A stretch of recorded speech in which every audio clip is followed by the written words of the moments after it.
আজকে একটা গন্ডগোল করে ফেলেছি বন্ধুরা। কি বলো তো, রান্না করতে গিয়ে দেখি চাল নেই। কি করব? তখন আর বাজারে যেতেও ইচ্ছা করলো না।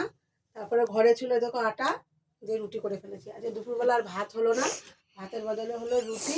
আর ঘরে ছিল আলু, আলু চচ্চড়ি। তা হয়তো বলবা যে এতগুলো কেন করেছো, ভাইরাও খাবে, একটু বেশি করেই করলাম। এই দেখো, আজকে দুপুরবেলায় বাবা খাবার হচ্ছে রুটি আর আলু চচ্চড়ি। মানে একটুকু খেয়াল নেই। কালকে রাতের বেলাও যখন ভাত করেছি তখনও মনে করলাম যে আনতে হবে, চাল ফুরিয়ে গেছে, চাল আনতে হবে। কিন্তু রান্না করতে স্নান টান করে এসে যখন রান্না করতে গেলাম তখন দেখি চাল নেই। কি করব আপনি?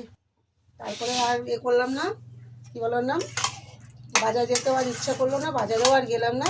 তাই দেখো কাঁচা লঙ্কা, কালো জিরে আর পেঁয়াজ দিলে টমেটো দিয়ে হচ্ছে একটা আলু চচ্চড়ি করেছি। আমারও সকাল থেকে কিছু খাওয়া হয়নি, খাইনি। তো এই হচ্ছে গিয়ে, এখন হচ্ছে গিয়ে খাবো। আর যে যখন আসবে সে তখন খাবে, একটু বেশি করেই করেছি।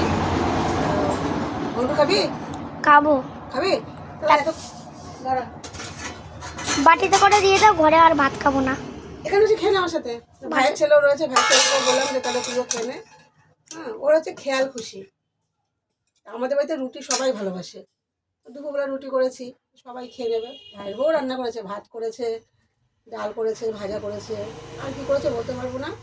তা যাই হোক, এই হচ্ছে দুপুরে খাও। তোমাদের কার কার এরকম হঠাৎ করে দুপুরবেলা রুটি তরকারি খাও, বা রুটি তরকারি এরকম খেতে পারো, তা ভালো লাগবে, খারাপ লাগে না। প্রত্যেক দিনই তো ভাত খাই, একদিন না রুটি তরকারি দুপুরবেলায় ভাই খেলাম, কি অসুবিধা আছে?